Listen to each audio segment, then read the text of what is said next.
on se pose la question. L'autorité a beaucoup vraiment. Qui pakate, balandakate, bazakunate ou bien l'olengeni. Et on a beaucoup l'autorité, bazalakate ou bien bamite amabe. Et on a dit même que les boulots yo, moutou akufa même na katia. Est-ce que l'autorité a beaucoup bazala souci à peuple? Tout courant que tu es signé tout le bâtiment, tu comme un imbécile là bango parce que tu as la valeur té. Tu as la règle pour na SNL. Alors va qui va changer basinga ngo o batie ndoka ndeza ngo mabe. Ezo tumbama, ezo sala boy mabe. To yebisa ki bango bien balongo basinga o mais ba condition de bazoba na bango. Moi ba yo kala biso exact mais bazozela. Mutu akufa à peine alors yango so mutu akufi. Yango tant to robeta bango. Oh, population, ici, je pense bien que l'autorité à Moka, hein, c'est-à-dire l'autorité à territoire, il y a Mwanda. Il y a Bisso, il y a Boma, l'autorité, Boyebi Kaka. Boyebi que, même si tu regardes que oui, ils allaient côté à territoire, il y a Mwanda, mais par humanisme, vous pouvez faire quelque chose. Il y a possibilité de faire quelque chose. C'est la route nationale numéro 1. Et là-bas, ils ont un autre problème, qui est un problème d'électricité, du courant. Alors,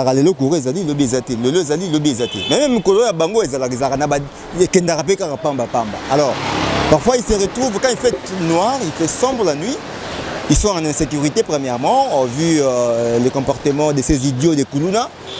À part ça, les bazars, qu'on a des dangers à Tambola, je crois que les explications venaient d'être données par les habitants de kilomètre 8, parce que c'est eux qui nous ont appelés. Pour tous en abango, pour tous sur la pour loba, interpeller, il y a territoire, il y a Mwanda, mais aussi il y a Bissou Yabouma, parce que c'est la route nationale numéro 1, Bissou surtout les grappés par là. Avant Tokende, Matadi, Kinshasa, Kinzao, Mayombe, donc voilà. C'est un peu ce que nous pouvons dire, Manterne, etc., etc. Donc il y a deux possibilités, soit vous prenez la route boulevard, hein, soit vous prenez l'autre route. Donc il est important, il est si important que Kolela Nabango et Yokamela et Yokama Nabakondi. Balobimbo que c'est Koufa. Balobimbo que c'est Koufa. Mais tout le Belango prochainement. Balobi c'est Koufa. RDC comme Mboka Moko sans loi. Mais tout le Belango prochainement. Mais tu as dit que le président de la République est en train de se battre pour que Mboko soit vraiment pays de droit. État de droit et vraiment d'application et de rigueur. Partout et sur tous les plans. Tout le Belango prochainement. Mesdames et messieurs, nous allons maintenant nous rendre vers Dumbi. À Dumbi. Vous vous souviendrez, mesdames et messieurs, Moutoumou Azika à Koufa na cabine, il y a courant, il y a Dumbi. Vous savez bien le dossier. Et même le corps a été amené jusqu'à l'hôtel de ville, il y a Boma, dans la mairie. Dans le au tigre la madame le maire. Et ça la marandingue, ça la mélara. Mais ce que nous avions constaté tout simplement, c'est de voir après avoir réparé, après avoir remis le transfert de Dumbi. Les gens sont en train de vendre même au sol devant cette cabine-là. Les bandes cabines, les gens sont en train de vendre calmement, sans inquiétude. Les gens ont aussi oublié rapidement cette drame. Oui, outil que ça na niveau ya Batadikiba. Et après, mesdames et messieurs, tout le monde juste à côté là où le roulage n'a pas battu les magas, les policiers à circulation routière, tout le monde PS moko signé la saliwana.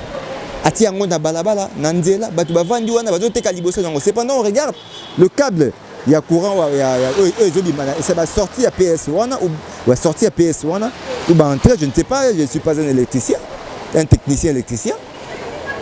Tout le monde va signer ziki, ils ont payé ça, ils ont mis sa moto, tout ça, mais cependant, Batoubaza juste à Libos. Mesdames et messieurs, on part maintenant là-bas. Tout le monde a Batouana. Tout le monde a danger. Et on se retrouve juste après.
Bonjour monsieur.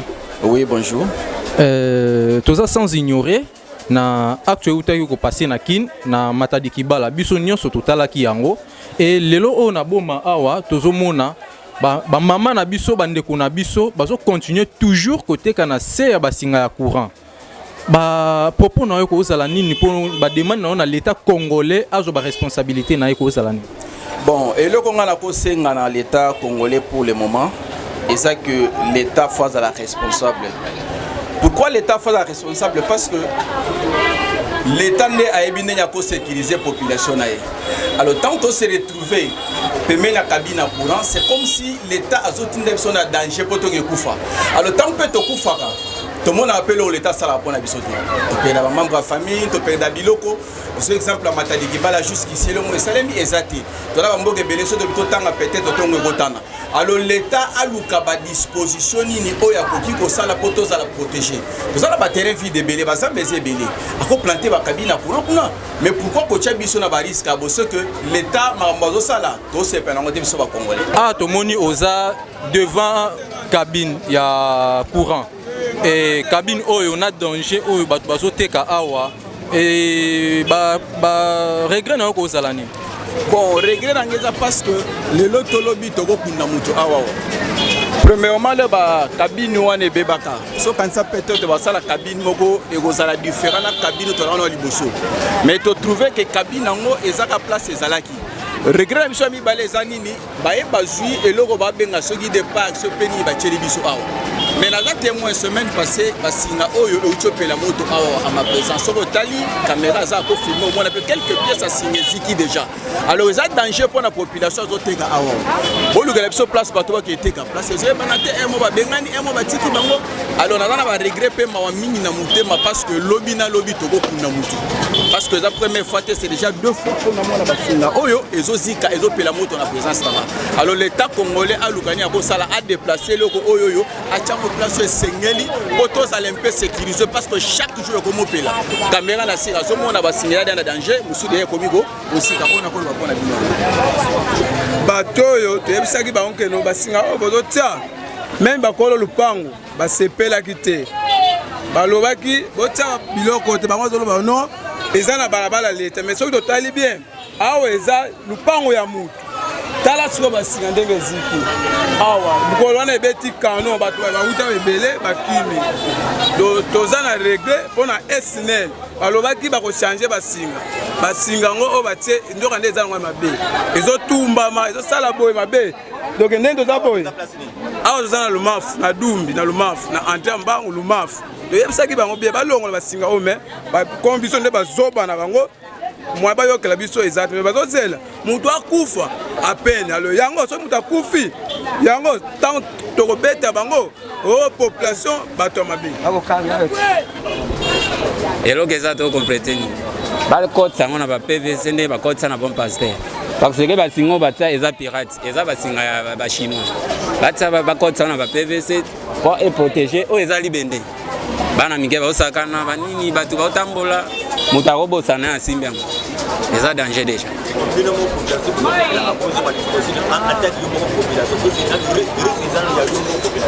Bon, na biso population to sepeli te parce que to boyi te za balabala l'État. Mais ça en cas ça le panga bato. Donc on prend. Et puis bango moko pe batana na presse batela eza presse moko risque eza presse bato baza bato bateka ka banini. Et ça la bango na nous bango moko na ba raisonner na eloko basala a. Eza danger. Messieurs, dames, vous avez suivi avec beaucoup d'attention, soutenu au fait du début à la fin de cette émission. Ici, nous voulons tout simplement que les gens parlent d'eux-mêmes. Nous allons à la rencontre, nous allons rencontrer, voir les gens, déceler les problèmes, analyser, mais à la limite, donner des pistes de solutions. À qui de droit, aux gens qui nous suivent.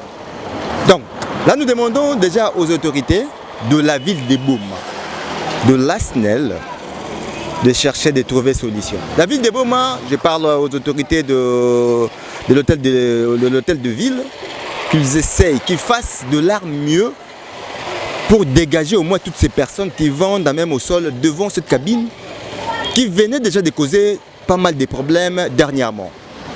Et puis ces PS-là, ces boîtiers qu'on a mis juste à côté, je ne sais pas, c'est peut-être pour bien câbler le fil d'électrique, mais est-ce que c'est vraiment un endroit qu'il faut mettre ça? C'est un endroit...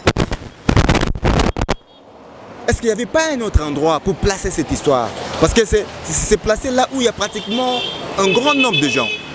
C'est en plein marché. Bon, disons, je dirais là où les gens se mettent, là où les gens ont transféré au fait ces marchés, les marchés des Dumbi, là où se trouve le roulage, les câbles là sont déjà brûlés. Quant à ces dossiers, au niveau de ce trou qui s'est créé vers kilomètre 8, nous demandons à qui des droits de résoudre ces problèmes. Mesdames et messieurs, nous pouvons vous le dire sans mâcher les mots. Moi, je vous le dis, tout commis sur place, j'ai eu peur. Je me dis, un faux pas dedans, tu es parti. Et je ne vais pas encore vous informer. Lorsque j'ai demandé à mon caméraman de prendre ces images, je vous assure que Charles Pando va pousser la peine. Ah, ces images, on a de loin. Ah bon, on a mis ces secrets. Je vous dis merci de votre attention soutenue. Vous tous qui m'avez suivi avec vraiment de l'amour témoigné. Je vous dis merci. En vous fixant rendez-vous dans une semaine, on se retrouve. Si vous nous avez suivis en diffusion, merci. Si vous nous avez suivis en rediffusion, merci aussi. Merci aussi parce que vous méritez plus, vous méritez mieux. Je vous fixe rendez-vous dans une semaine. Même chaîne, même heure. D'ici là, portez-vous bien. Au revoir.